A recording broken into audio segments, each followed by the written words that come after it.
E o que vende nas redes sociais é o que é bonito, não é? E ter um negócio nem sempre é bonito. A principal skill nos próximos anos é pensamento crítico e visão estratégica. Mas há um lado social nos ecrãs, que se eu tenho uma criança e eu não os ponho em ecrãs, ele chega a uma escola primária e ele vê os miúdos todos com ecrãs e ele sente-se excluído. Portanto, tem que haver um equilíbrio.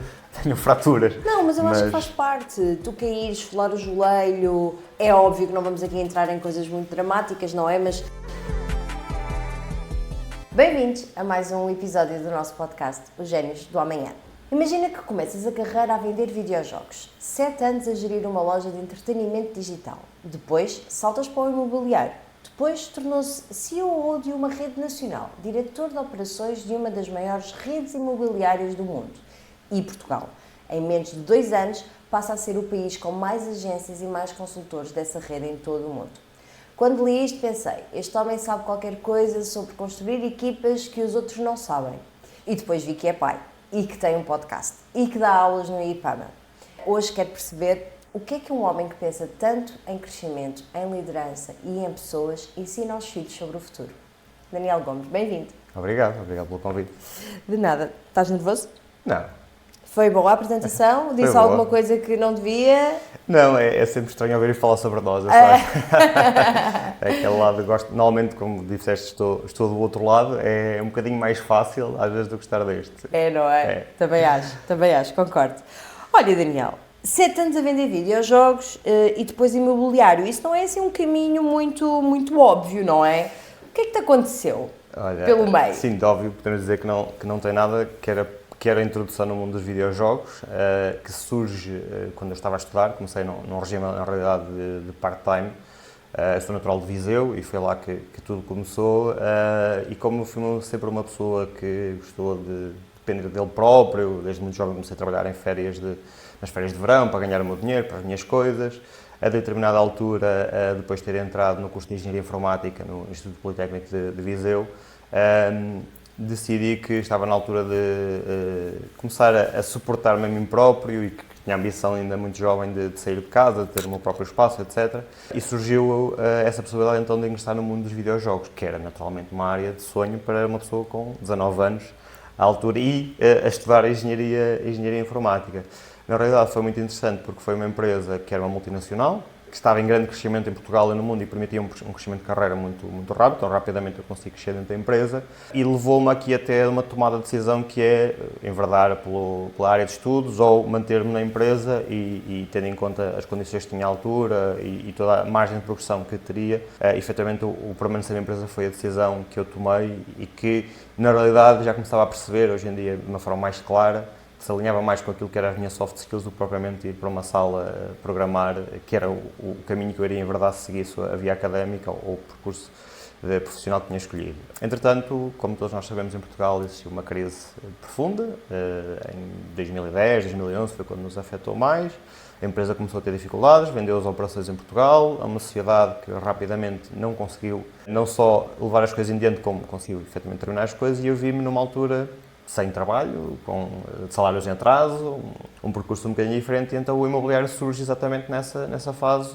pelo aquilo que foi a aprendizagem de que eu não quero que isto me volte a acontecer, então tenho que, os meus resultados, os meus ganhos têm que depender de mim e não de outras pessoas, porque senão isto pode-me voltar a acontecer na vida. Então o imobiliário surge um bocadinho por aí e por uma semente que já tinha sido colocada por uma pessoa de uma agência imobiliária, quando eu uma vez arrendei uma casa e me disse: "Você tem jeito para isto?" Pronto, aquilo ficou lá a semente e nessa altura depois uniu-se todos os fatores para ter um percurso depois no mercado imobiliário. Ok, eu revejo-me um bocadinho aqui no teu percurso porque tens um podcast, o Rumo, não é? Dás aulas, eu não dou aulas. É um projeto curto e que é um programa executivo, primeiro, portanto é 2 meses no ano e à noite. E foi mais pelo desafio de ir para uma vertente mais académica e menos prática, que é o meu dia-a-dia, que me ajudou a desafiar-me também. Pronto. Já está há 3 anos. E depois lideras uma rede de franchising. É verdade. Pronto. Tu fazes muitas coisas ao mesmo tempo e como é que tu consegues fazer tudo sem colapsar? Diz-me qual é que é o segredo. Olha, primeiro tento fazer menos coisas hoje em dia ao mesmo tempo do que o que fazia. A verdade é que, à medida que vamos avançando na idade e na experiência profissional, vamos percebendo que para poder atingir algum nível de maturidade no negócio e podemos evoluir e mantendo alguma sanidade, não podemos fazer tudo ao mesmo tempo. Temos que criar estruturas, temos que nos rodear das pessoas certas. É um clichê, mas é verdade. Portanto, agora, no arranque da empresa, efetivamente, eu costumo dizer que o organograma era o mesmo que hoje em dia, só que eu aparecia em muitas posições. Fazia vendas, eu estava numa perna no marketing, eu dava formação, portanto, um bocadinho toda. À medida que as coisas vão crescendo, a minha ideologia é sempre poder perceber que onde é que eu sou mais valioso dentro da empresa, não naquilo que eu gosto mais, mas naquilo que a empresa precisa mais de mim naquela fase. Sim. E todas as outras posições eu vou ocupando com pessoas que sejam melhores do que eu para desempenhar aquelas funções. Portanto, hoje em dia, felizmente, isto no espaço de 2 anos, nós temos uma equipa que vai passar no próximo mês para 11 pessoas, o que significa que eu hoje posso estar aqui a gravar e tenho a operação a funcionar. Temos daqui a 2 dias o maior evento anual da Mediação Imobiliária onde marcaremos presença e tenho uma equipa que está felizmente a tratar de tudo. E não tens de te preocupar com nada? Tenho naturalmente que me preocupar no sentido de perceber o que é que eles precisam que eu lhes acrescente para garantir que tudo está a correr bem,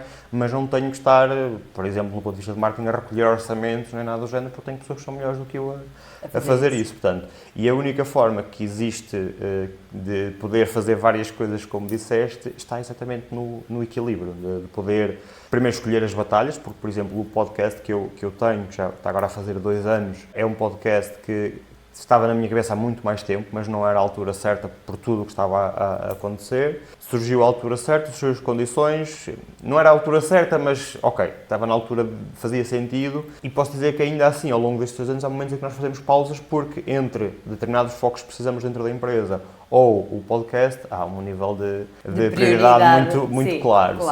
Sim. O podcast também seja patrocinado pela empresa porque nos ajuda também naquilo que é o negócio. Sim. Olha, há uma coisa muito que me chamou a atenção que tu publicaste no LinkedIn, que é, tu dizes que a cultura está acima dos processos e que a disciplina está acima do talento. Isto são coisas que se ensinam ou que se aprendem a viver? Olha, não sei se vou responder da forma que tu queres, mas eu acho que tudo se aprende. Okay? Inclusive a disciplina, inclusive os valores. A questão é, há coisas que são mais fáceis e mais rápidas de aprender do que outras, não é? Portanto, um comportamento técnico, efetivamente, é algo mais fácil de aprender do que, como dizemos hoje em dia, uma soft skill, não é? Portanto, a disciplina não é algo fácil de se aprender. A disciplina é algo que se treina, que se cria gatilhos, etc., para que aconteça. Mas a questão, por exemplo, da cultura versus estratégia, por exemplo, não é? Há uma expressão muito comum na gestão que é a cultura como a estratégia ao pequeno almoço. Não é? E tem a ver exatamente com isso, porque claro que isso tem também, está diretamente relacionado com aquilo que é o estado de evolução dos negócios. Não é? E numa fase inicial de um negócio, tipicamente cultura e disciplina são os ingredientes mais importantes, porque é fazer. A determinada altura, se queremos escalar um negócio a nível mundial, não podemos deixar a estratégia de lado, não podemos deixar capacidades técnicas, etc. Mas tipicamente é isso, ou seja, a disciplina é aquilo que nós vemos que faz com que mais negócios falhem. Não é só a cultura, é a disciplina, é o próprio dono do negócio não ter a capacidade de perceber, ok, eu agora tenho que fazer o que é preciso fazer para ter resultados. E o podcast que tenho tem uma missão, que é tornar de uma forma mais realista a visão do que é ter um negócio, porque hoje em dia estamos na era das redes sociais e o que vende nas redes sociais é o que é bonito, não é? E ter um negócio nem sempre é bonito. Não, tem muitos desafios. Tem muitos desafios, exatamente. Muitas dores de cabeça. Daí a questão da disciplina, porque se a disciplina, se nós queremos atingir alguma coisa com um determinado nível visível de resultados, seja na área pessoal, seja na área profissional, não há como não pôr um número de horas, mesmo com a ajuda da inteligência artificial hoje em dia que temos e que nos ajuda, temos que parar um determinado número de horas até poder ter esse objetivo. E eu uso muito uma expressão na empresa que é, está toda a gente à procura do botão mágico hoje em dia, e o botão mágico é a disciplina e a consistência, e as pessoas esquecem-se disso, porque dá trabalho. É verdade, concordo plenamente contigo. Olha, nós sempre assim aqui nos meios do nosso podcast temos aqui assim uns joguinhos aqui para relaxar o ambiente, para descontrair, para não ser tudo tão sério, ok? Força. Então vamos ao primeiro jogo, está bem? É o completar a frase. Eu vou-te dizer aqui vou começar a dizer uma frase, ok? E tu vais completá-la com a primeira coisa que te vier à cabeça sem pensar muito. Não há respostas certas, não há respostas erradas, ok? Bora lá. É mesmo no flow e no improviso. Então, a coisa que ninguém me disse antes de ser líder foi... Foi que eu não tenho que controlar tudo. Eu não tenho que saber sobre tudo. Interessante. E posso elaborar se me permitires. Que Diz, força. Numa fase inicial da minha carreira, eu quase que me vangloriava de eu dominar tudo dentro da empresa. Desde a área administrativa, a emitir uma fatura, a fazer um post nas redes sociais ou um agendamento, ou seja, para dar alguns exemplos. E a determinada altura percebi, eu não tenho que saber isso, não tenho que saber qual é o botão de emitir a fatura, eu tenho que perceber que é necessário em determinados momentos emitir uma fatura e o que é que está no âmbito geral, numa visão macro, se preferimos de emitir uma fatura. E quando eu percebi isso, percebi que deixei de ocupar a minha cabeça com coisas tão pequenas do negócio e percebi que era possível ter uma visão muito mais alargada do que é o negócio e até ajudar os vários departamentos de outra forma. Sim, consegues ter uma disponibilidade maior para estar focado em várias áreas. Exatamente. Concordo. Olha, um filho que aprende a liderar com rejeição, cedo vai... Rejeitar. Disseste que era para ser a primeira coisa que veio à Verdade, cabeça. espontaneidade. Se pudesse ensinar uma coisa aos meus filhos sobre trabalho, era... Ia ser um bocadinho mais difícil. Com dedicação, tudo se consegue. Vamos aqui agora desmistificar um bocadinho mais isto e falar um bocadinho mais. Tu trabalhas com franchisings, com redes, com pessoas que têm de acreditar numa visão, não é? Para depois executar. Isso exige um tipo de liderança muito específico, correto? Pronto. Quando olhas para a forma como as crianças são educadas hoje, o que é que achas que estamos a criar? Líderes ou executores? Olha, se eu olhar para aquilo que é a forma como eu acredito que educo o meu filho, um líder. Não, vamos falar de uma forma geral, generalizada, não na educação que tu dás propriamente ao teu filho. Não, mas que na realidade, executores, provavelmente. Isto porque, mesmo no sistema de ensino, como sabemos, eu tenho aqui uma pessoa comigo que é da área do ensino, portanto, que falamos disto regularmente em casa. É o mesmo há 100 anos, desde a Revolução Industrial, não é? Portanto, e que é feito para pôr as pessoas a executar, não é? Portanto, e aquilo que a inteligência artificial, ou o aproveitamento que existe na inteligência artificial, acredito que vai fazer ainda mais fazer isso, porque as pessoas não estão demasiado envolvidas, e o mundo digital vem trazer muito isto, o scroll, as pessoas estão a ver, a consumir Netflix, o que seja, e não estão sequer a parar para pensar, ter uma visão estratégica, um pensamento crítico, o que quisermos chamar-lhe, portanto, e um líder tem que ter essas capacidades. Eu acho que a principal skill nos próximos anos é pensamento crítico e visão estratégica. É engraçado porque vários convidados que já trouxemos ao podcast apontam exatamente as mesmas características que tu acabaste de falar. O ensino é o mesmo desde a era da Revolução, o consumo da inteligência artificial, se só formos consumidores, não vamos dar-lhe o devido valor, e é engraçado várias pessoas terem exatamente a mesma perspectiva. Agora, como é que nós levamos esta perspectiva a mais pessoas? Exatamente. Por isso é que existe também aqui o podcast Gênios do Amanhã, para podermos conseguir levar esta perspectiva a vários pais e desmistificar alguns medos que também os pais têm, porque eu também sinto que os pais, principalmente os que não são na área ou que não estão tão envolvidos com este conhecimento, tenham bastante receio do que isto lhes vai trazer para os filhos ou como expor os filhos corretamente a esta nova era. Sim, porque, por exemplo, estamos a falar também de parentalidade, aqui é creche, não é? Sabemos que são nocivos para uma criança pequena. Mas há um lado social nos ecrãs que, se eu tenho uma criança e eu não os ponho em ecrãs, ele chega a uma escola primária e ele vê os miúdos todos com ecrãs e ele sente-se excluído. Portanto, tem que haver um equilíbrio. Vou dizer uma coisa que se calhar há muita gente que não gosta, mas para nós desenvolvermos algum tipo de skill é preciso repetição. E quando nós estamos a passar de uma coisa para outra, não há repetição. Eu sou extremamente tecnológico, mas continuo a pegar num livro e a ler um livro em papel. E sei que há pessoas que pegam e colocam o livro na inteligência artificial e leem o resumo e acham que vão buscar o mesmo tipo de conhecimento. Podem ir buscar o mesmo tipo de pequeno conhecimento que aquele livro tem. Eu não acredito que vão buscar o mesmo tipo de pensamento estratégico ou de pensamento crítico, ou até de forma de se expressar, de comunicar, de escrever, que ler um livro pode nos trazer. Eu acredito que, lá está, temos um acesso à informação muito fácil e que isso provoca muitas vezes a sensação errada de que informação e conhecimento que são a mesma coisa, e não são, na minha opinião. Não são, não. Não são mesmo. Olha, dizes que a disciplina está acima de tudo, está acima do talento, desculpa, mas as crianças de hoje, não é, crescem num mundo de gratificação imediata, que é um bocadinho o que tu estavas a dizer, não é? Que é consumir. Tudo é rápido, tudo é agora, tudo é imediato, não há tempo de espera, eu penso e tenho, pronto. Como é que um pai ensina disciplina no mundo que conspira contra ele? Olha, gostava de ter uma resposta correta para isso, mas acredito que ainda não a tenho. Sei que algum dia vou ter, embora é algo que trabalho para conseguir atingir. Porque realmente há uma coisa que nos divide nesse campo, que é entre querer entregar algo que nós nunca tivemos, enquanto criança, não é? Nomeadamente, lá está, se calhar acesso até a brinquedos. Sim. Que não eram tão abundantes como são hoje em dia e se calhar, pelo menos no meu caso, a disponibilidade financeira não é a mesma que tenho hoje em dia. Mas, ao mesmo tempo, se nós damos demais, não é valorizada e não provoca a tal disciplina. Portanto, muitas vezes, lá está, nós com os nossos filhos somos mais facilitadores e o facilitador não tira a dificuldade.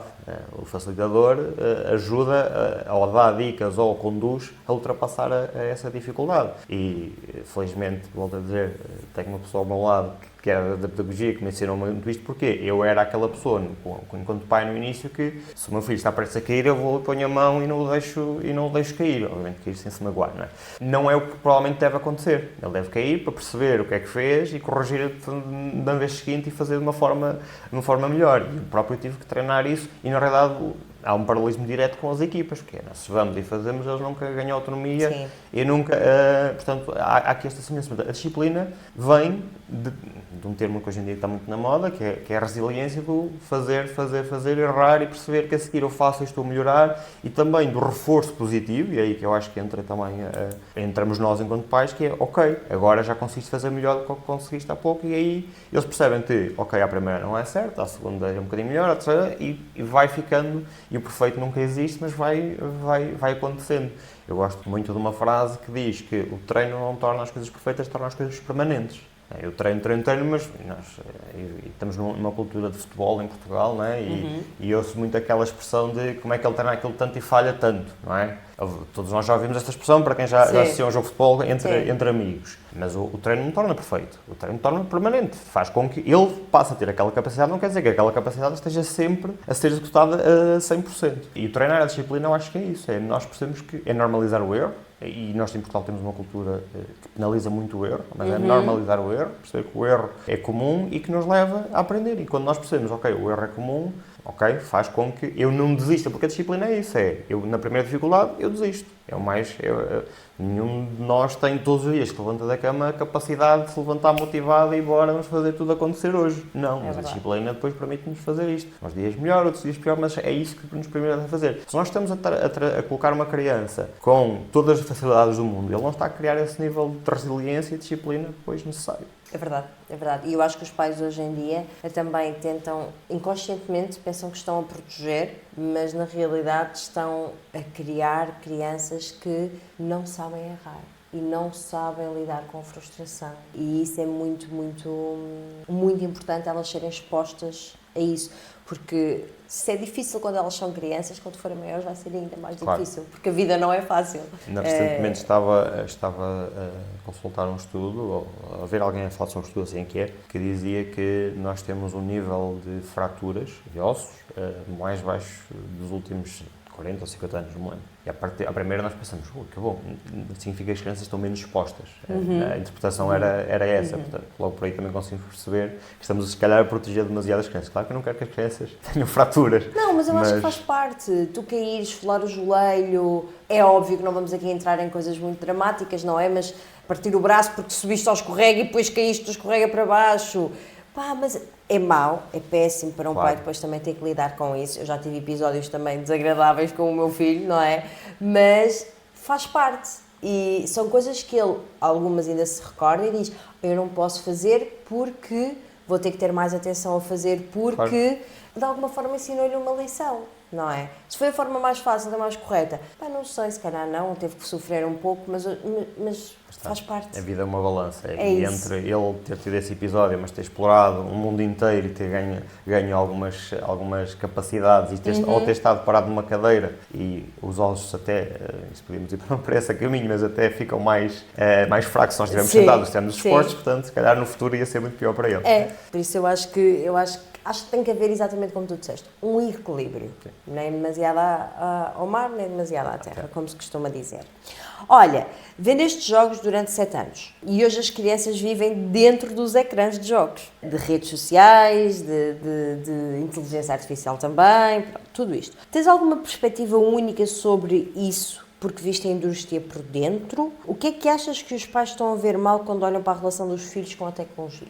Olha, respondendo à primeira parte da pergunta, se calhar a visão única que eu tenho é de ver alguns comportamentos aditivos relacionados com os videojogos. Ainda por cima porque nós trabalhávamos numa componente que tinha também uma vertente de seminovo, segunda mão, e víamos claramente pessoas que no início do mês iam com um comportamento aditivo e depois estavam com dificuldades a meio do mês, já estavam a tentar desfazer-se do produto, etc. Portanto, não podemos deixar esta parte de lado porque há comportamentos aditivos ligados aos videojogos. Agora, voltamos à mesma questão e não quero ser redundante, mas é o equilíbrio. Eu próprio cheguei a ter a determinada altura esse comportamento aditivo, porque estava nesse mundo e era normal para mim chegar a casa, sentar-me à frente do ecrã e estar até às 4, 5 da manhã em frente a esse ecrã e não perceber que tinha passado esse tempo todo. E isso não é de todo saudável. Claro que os jogos têm uma componente social que pode ser muito interessante, de interagir, fiz amigos através dos videojogos. Agora, para as crianças em específico, eu acho que estamos a introduzir os videojogos, e já à altura achava isso mesmo não sendo pai, demasiado cedo. Eu via crianças com 3 anos a comprarem Playstations portáteis, à altura, Nintendos, etc. E aquilo já me fazia um bocadinho de confusão, porque depois vemos os miúdos assim, com os olhos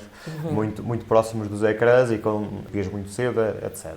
Há um lado positivo havendo o equilíbrio, mas não havendo essa noção de necessidade de equilíbrio, há um lado muito prejudicial nos videojogos e nos ecrãs. Os ecrãs permitem-nos transportar-nos para qualquer lado do mundo, não é? Portanto, isso significa que permite, se calhar, estimular a capacidade de imaginação, criatividade, a um nível que, se calhar, nós tínhamos mais dificuldades, não é? Eu brinco com Legos com o meu filho e percebo que ele pede-me coisas que eu... Onde é que tu foste buscar isto? Não vem naturalmente muitos ecrãs, até porque ele não vê muitos ecrãs, mas vem da experiência do mundo ao redor, não é? E, de certa forma, os videojogos podem trazer isso às crianças a determinada altura. Só que a linha é muito difícil de perceber entre o aditivo e o recreativo. E vi mais pessoas com comportamentos aditivos do que recreativos, na realidade. Não, mas é um bocadinho. Uma linha muito terma. Olha, lideras uma rede de franchise e trabalhas com pessoas que apostaram numa ideia, que arriscaram, construíram algo, não é? O que é que isso te ensinou sobre o que precisamos desenvolver nas crianças para que um dia consigam também arriscar? Olha, quando trabalhamos num regime de franchising, significa que cada uma das empresas, tu sabes disso, não é? Cada uma das empresas ligadas a nós é uma empresa independente com uma pessoa a puxar o negócio de forma independente. Portanto, a primeira questão é, quando nós não temos uma rede própria, temos que ter essa questão da visão muito, muito estabelecida para que a pessoa possa perceber qual é o caminho que tem que perseguir, além daquilo que é a formação, os processos, o acompanhamento, etc. E tem, acima de tudo, uma dificuldade, pode, na minha opinião, um benefício, que é nós temos 40 localizações no país e nós não estamos presentes em 40 localizações. Então nós temos que criar autonomia nas pessoas. O processo de franchising é um processo já existente numa empresa, com um determinado modelo de validade e que é replicado através de outras pessoas. Então, obriga-nos a criar modelos de formação, de acompanhamento, etc., tecnologia, para que a pessoa possa replicar no seu negócio de forma independente e autónoma. Portanto, sem nós estarmos lá 8 horas, 24 horas, o que seja o tempo de abertura desse negócio. Então, transportando isto para as nossas crianças, para os nossos filhos, a partir do momento em que eles saem ligeiramente da nossa asa, eles têm que ter capacidade de estar sem nós. E quando o meu filho vai a primeira vez para a escola, para nós enquanto pais é uma dor de cabeça, porque ok, eu não vou estar a vê-lo durante determinadas horas, mas a preocupação tem que ser o que é que eu tenho que transmitir-lhe para que ele tenha capacidade para que naquele momento ele possa estar sozinho, não é? Portanto, estar autónomo, a viver a sua vida e acima de tudo é isso, ter um franchising, ou ter pessoas ligadas a nós através de um regime de franchising, assim é que é, implica não haver dependência. implica exatamente o oposto. Eu digo sempre aos nossos franqueados, o nosso objetivo é treinar, formar para que vocês sejam autónomos a desenvolver o vosso negócio. É a mesma coisa numa criança. Nós não queremos ter um filho com 18 anos que precise de nós para servir um copo de leite como quando tem 6 meses, não é? Portanto, e o objetivo, acho que o paralelismo maior é esse, é a criação é um processo de criação de autonomia para que possam potencialmente crescer mais do que nós. Porque é isso que pode acontecer também, quer nas crianças, e que espero que aconteça, mas também nos negócios sem franchising. Nós temos um modelo de negócio validado, no nosso caso, a nossa sede, o nosso projeto piloto e próprio é em Vila Nova de Famalicão.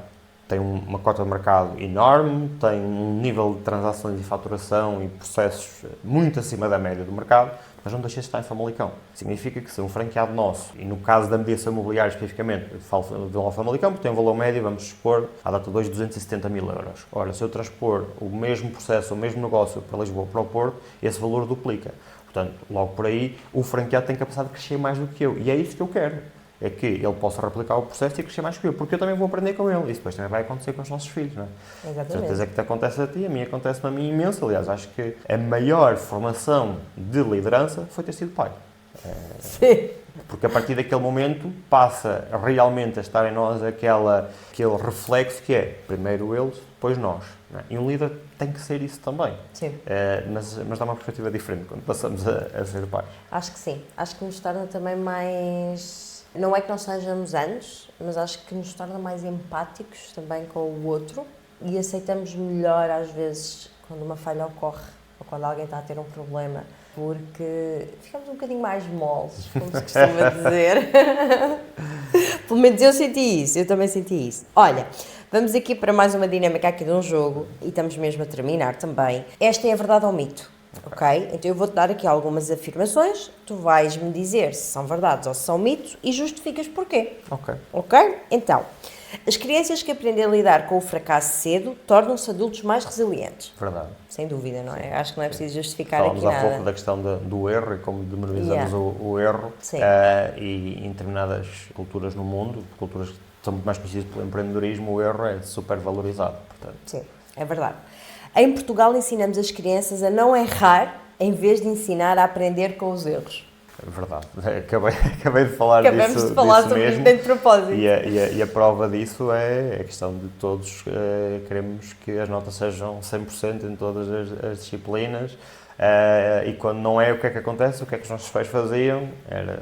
Depende dos pais, castigar fisicamente. Agora tens que ficar. Sim. Em vez de perceber, lá está, até qual é que é a área que realmente tu gostas mais, vamos explorar mais esta área, ok, também temos que provocar equilíbrio naquela, mas não tanto dessa forma. É verdade. A maior competência que um jovem pode ter hoje não é técnica, é saber comunicar e persuadir. Sem dúvida.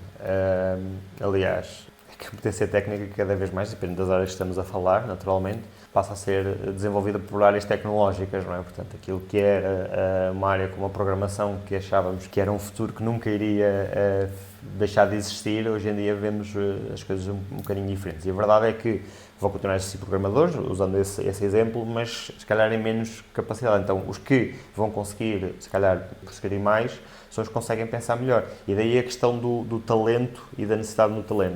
Todos nós, de certeza, que conseguimos parar 30 segundos e perceber que houve pessoas ao longo do nosso percurso académico que foram nossos colegas e que eram brilhantes e que não têm uma carreira brilhante hoje em dia, porque eram brilhantes naquilo que era o decorar, o aprender daquela forma e não desenvolveram outro tipo de capacidades.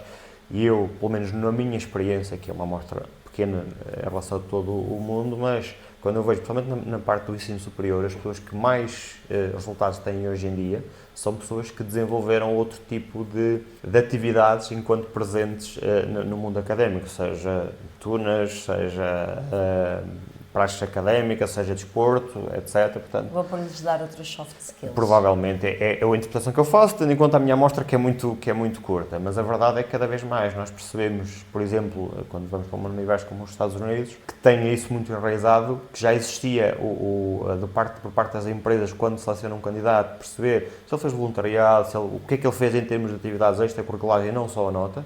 Hoje em dia as empresas já estão a fazer um processo de já vão buscar ou secundário, que lá não é secundário, as pessoas, porque a parte técnica ensina-se facilmente. Eu quero é aquelas pessoas que têm há um quê de talento, eu não quero deixar o talento de lado, não quero agora aqui passar a mensagem de que o talento não é importante. Há áreas em que o talento é essencial, Sim, criatividade, claro. áreas mais criativas.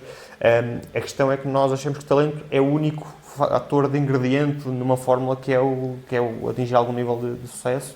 E lá está, a comunicação eu acho que é muito, muito importante também. É verdade, é verdade.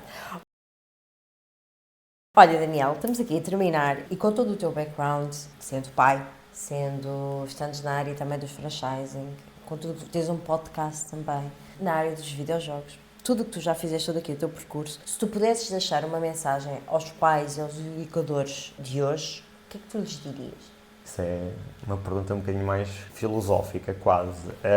O que é que eu lhes diria? E não querendo me repetir, mas vou ter que fazer porque é o que me vem à memória assim, de uma forma imediata, tenham paciência. Tenham paciência e tolerância ao erro, ao nível de aprendizagem de cada um. Por exemplo, liderar uma equipa, ter vários filhos, só tenho, não sei, mas acredito que são processos diferentes. Nas equipas são, nos filhos também serão. Cada filho tem o seu ritmo, tem a sua capacidade e nós temos uma tendência, quer nas equipas, quer na área das vendas, que é uma área que eu gosto muito, quer na parentalidade, de achar que tudo são linhas de produção, que é tudo igual.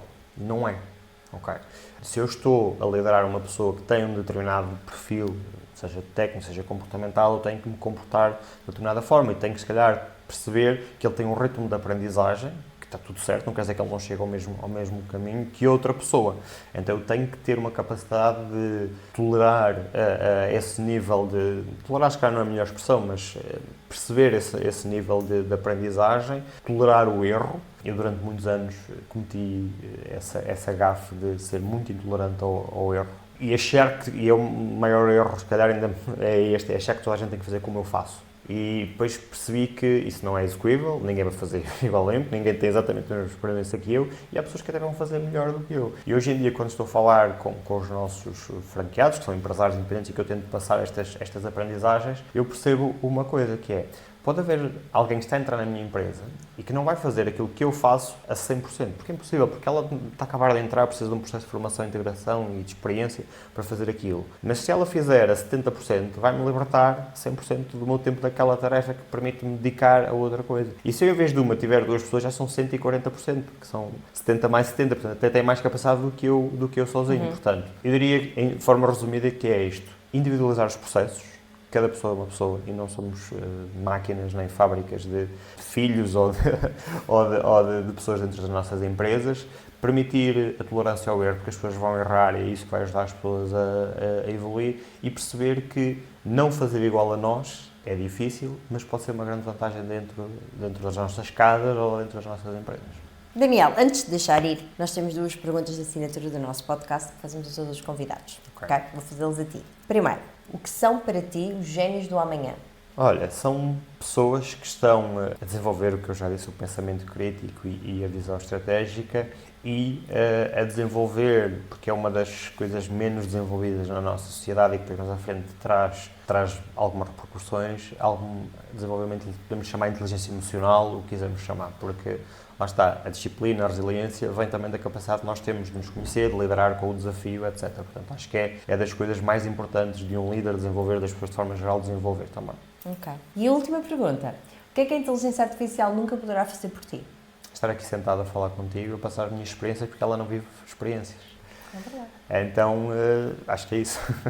Daniela, obrigada. Acho que fez tudo muito sentido, tudo aquilo que nós falamos aqui também, na parte dos videojogos, do imobiliário, do consultor a diretor, do colaborador a pai. Acho que tudo isso teve um fio condutor, que é pessoas, não é? Lidar com pessoas. E acho que tens um papel também muito importante em construir pessoas que acreditam em si e que acreditam no seu potencial. E por isso, muito obrigada. Obrigado eu pelo convite, espero ter ajudado. Sim, muito, muito. Acho que os pais, quem nos ouve, os nossos ouvintes vão gostar bastante. Ok, obrigado. Obrigada. E a vocês, obrigado e vejo-vos no próximo episódio. E não se esqueçam, o futuro não se adivinha, educa-se. É perturbador pensar que alguém mau pode utilizar aquela foto que está lá numa rede social disponibilizada porque não tiveram os cuidados necessários de segurança, privacidade. E eu acho que isso é uma responsabilidade dos pais. Ao invés de a criança estar na rua, onde a gente hoje considera um local inseguro, hoje ela está dentro do quarto. E a gente acha que o quarto é seguro, mas não é. Não é. Quando eu era ali criança para adolescente, a grande preocupação dos nossos pais era o que a gente ia fazer na rua, né? Com quem tu estavas, quanto tempo eu não preciso esperar com que ele se acidente para depois dizer que aquilo é que a faca corta, né? E se tu disponibiliza pro teu filho o Discord e deixa ele à vontade, do lado de lá tem muita gente mal intencionada.